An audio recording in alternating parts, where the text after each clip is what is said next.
Why are your projects still failing to deliver value? Are you using the right approach? Like, what's the difference between this thing they call agile, iterative, incremental, and predictive? And which one really will fit your project? In today's episode, we will unpack the characteristics of the project life cycles according to the project, agile projects, I said the agile practice guide. Let's jump right into it, family.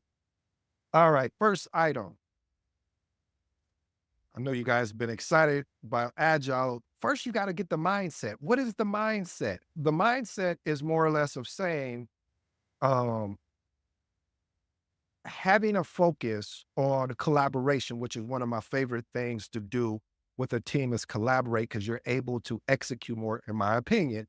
Flexibility and delivering value. Unlike traditional approaches like your predictive approach, meaning or waterfall, agile adapts to changes efficiently, ensuring the end product meets the customer needs. Now, here's two actionable tips for you that you can think of. Encourage the team to embrace change rather than resist it. And number two, use tools like retrospective. Yes, retrospective is a tool. And retrospective fosters a growth mindset. What does that mean? That just simply means is after we finish the sprint, we're going to review what are some things we can improve on? What are some things that actually went? What are some things that we can continue to learn and grow from? And we're going to implement them right away. Compared to when you think of more of a predictive type approach of leading project, you think of lessons learned, a register. So that's the same thing. But the difference is here in the retrospective, you're not waiting to the end of the project to have this particular discussion. Let's move on to the next item, predictive, or sometimes what we call waterfall. This is a plan-driven approach. Now, this methodology focuses on upfront planning, where all requirements are defined. The project is executed as sequential phases: initiating, planning, execution, monitoring, controlling, and closing. This is best used for projects with clear and stable requirements and low uncertainty. You can think of this being used a lot of times in construction as far as the predictive approach in construction or manufacturing. Here's my two actionable items. Use a work breakdown structure, or what we say WBS, to divide the task and ensure clarity during each phase. And then second, you want to monitor, trust me, the progress closely to avoid any scope creep. Let's move on to our second one, iterative. Reputation for refinement. Iterative approach delivers a product through repeated cycles and iterations where the solution improves based on feedback. The project is built progressively, but it may not be released until the final iteration. Key uses for this: developing software with multiple versions that refine functionality over time. Here's my two actionable items. Focus on gathering feedback after each iteration. Second, use tools like a prototype to visualize an improved solution before the final delivery.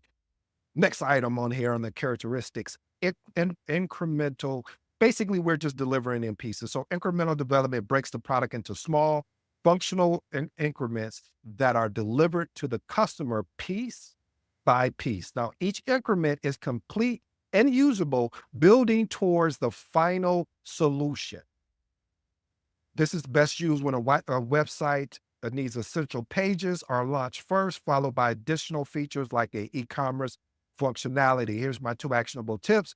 Prioritize feature based on business value using the backlog. Remember, one of the things we talk about, or one of the actual models, or I should say, one of the biggest things that we need to pay attention to as the principle, the 12 principles. The very first principle is about the customer. We want to provide the highest possible potential value to that potential customer. Here's my employee techniques like Moscow. This is a must have, should have, could have type delivery. All right. Agile. What is Agile? It's combining iterative and incremental. So Agile combines incremental deliveries like small and usable parts with iterative refinement, continuous improvement while maintaining flexibility to adapt changes. Now, teams work in time box. So when you think of that in a 2 to 4 week time box, you'll think of Scrum, more of a sprint based type flow, delivering functionality increments and gathering feedback. Key uses: this is best suited for projects with high uncertainty evolving requirements, as well as where customer involvement is essential. A good product or project, what you would want to look at is software development. Here's my two actionable tip. Implement frameworks like Scrum, which is, like I discussed before, a sprint-based workflow, or Kanban, which is more a continuous flow, is more of a pool type approach. Here's the second item. Empower teams to self-organize and prioritize the most valuable work during each particular sprint. All right, family, let's look at the key difference between each approach. So predictive, we understand, is a fixed plan, low flexibility, sequential delivery. Iterative, refinement over multiple cycles, but no partial product delivery. Incremental, functionality delivers in increments, but less focus on continuous refinement. And then, of course, our final, agile, is a adaptable, user focused. Keep that in mind, family, especially if you're studying for your CAPM, your PMP, or even your ACP. This is all about user focus, delivering work increments with continuous improvement. Now, family, we're going to go to the characteristics of the project lifecycle. If you have this book here, the Agile Practice Guide, turn with me to page 18, again, page 18, and we're going to unpack each one of these items. Again, page 18, if you're following along. So the approach is predictive. With the requirements, predictive life cycles, they have a fixed requirement. Their activities are performed once for the entire project. There's only one single delivery, and that goal for a predictive approach is managing costs. All right, next one, iterative approach. Iterative approach, basically, their requirement is dynamic, meaning it can change. Activities repeat until correct. Delivery, single delivery, and the goal is correctness of solution. All right, let's move on to the next one, incremental approach. Now, again, this is dynamic, meaning it can change, and activities performed once for a given increment, and delivery is frequent, smaller deliveries, and the goal here is speed. You see the difference between, let's unpack this real quick. So you look at iterative, and then you look at incremental. That goal is, hey, I'm going to deliver frequent, smaller deliveries because my goal is speed. I'm trying to get as fast as I can get with small, increments, usable increments. Because one of the biggest things when you're leading projects from a predictive approach, we talk, percentages, like, yeah, I'm about 50% done about this particular item. With this approach, or I should say this life cycle, and agile and whole, we need working software. We want these things working. We don't want it to be like, we're about X. No, are you done? Yes or no? So again, incremental and iterative is about, there's two different things. Each one of them have a dynamic approach, dynamic requirement. However, their delivery and goal, the goal is correcting of solution, and incremental is the speed. All right, let's look at agile. Agile life cycle is dynamic as far as the requirements. Activities is repeated until correct.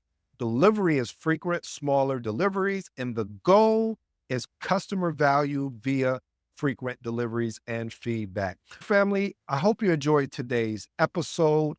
Reason why I wanted to do today's episode at a short amount is because I've been looking over, I see you guys really love the agile stuff, and I really want to put more of it out there. So I decided, hey, we're going to start unpacking this thing here to help people that are either taking their CAPM, the PMP, and even their ACP. And we're just going to start unpacking this. I think this is a good book that everyone should, even if you're not thinking about going after your certification, still being able to understand how this thing works. I go by the name of ED. For all you smart and intelligent folks out there, listen, that just simply means Ed. I hope you enjoyed today's episode. I enjoyed delivering it to you today, and I'm grateful and thankful you gave me this opportunity. Until next time.